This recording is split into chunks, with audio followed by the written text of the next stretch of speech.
Saya Muhammad Alif bin Abdul Majid.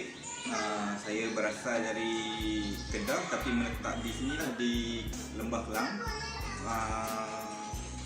Saya dapat tahu sonotron ni melalui kawan. Kawan sekerja, anak dia mengalami batuk dan sesama. Lepas tu disebabkan anak ni masih lagi kecil, baru 7 bulan, kita pergi klinik tapi doktor tak cadangkan ubat.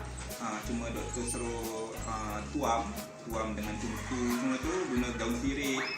Jadi kami gunakan pelbagai kaedah lah. Lepas tu dah tak berjaya juga, jadi kami mencubalah kaedah tradisional tak berjaya, cuba kaedah teknologi pula lah, kaedah sonotron ni. Alhamdulillah keadaan anak saya dua orang ni, adiknya, kakaknya pun batuk sesama. Jadi lepas buat sonotron ni, kakak kali pertama buat dah sembuh sepenuhnya, dah tak dengar bunyi batuk, dah tak sesama.